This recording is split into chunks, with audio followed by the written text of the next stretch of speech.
All right, ladies and gentlemen, the convention in Cleveland for the Republicans is a week away, but that doesn't stop our John Gizzi, Newsmax chief political columnist and Newsmax chief Washington correspondent, from being there in Cleveland with his hat, as you could see.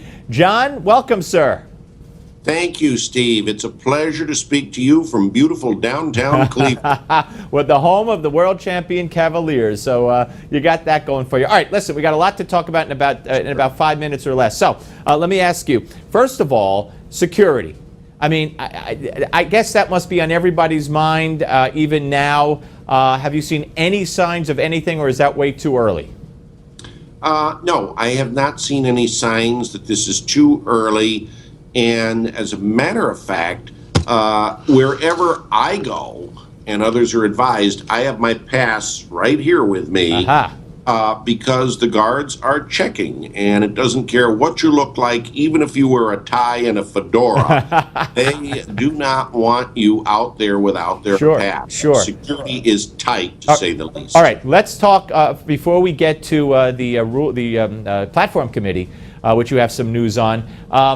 Last week I broke the news on Newsmax that I was told that it was going to be Governor Mike Pence as the vice presidential pick. Today, thehill.com is saying 95% sure it's Pence. I just had John Sununu on earlier, and John Sununu said Pence is the best guy he could pick. What do you hear, and what do you think of Pence as the choice? All right.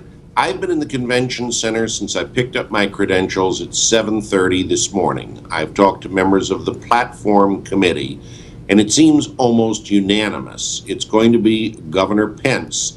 In fact, a young lady from the Hoosier State is one of 22 members of a Republican committee who will pick a successor to him as the Republican nominee for re-election. He has to relinquish his nomination for a second term as governor if he's going to share a national ticket.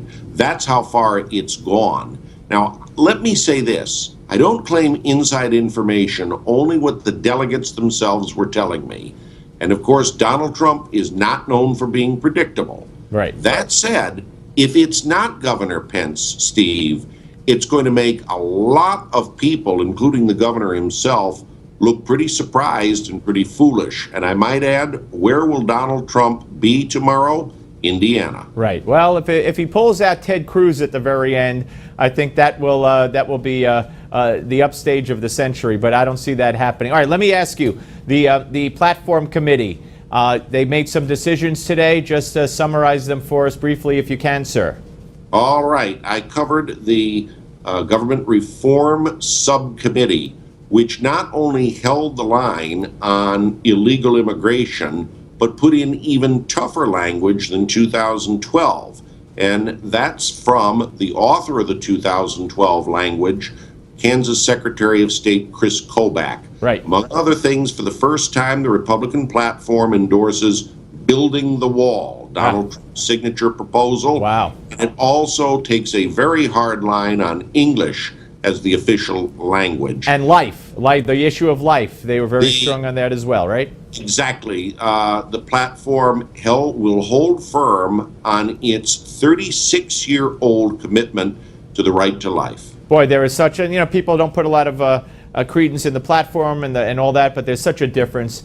Just look at the platforms of the two parties. There is such a huge difference. John, we'll check in with you again. Certainly, my friends, stay safe, stay cool, and we'll talk to John Gizzi as the week goes on. Thank you, sir. I'll stay safe. I can't commit to cool. Thanks, John.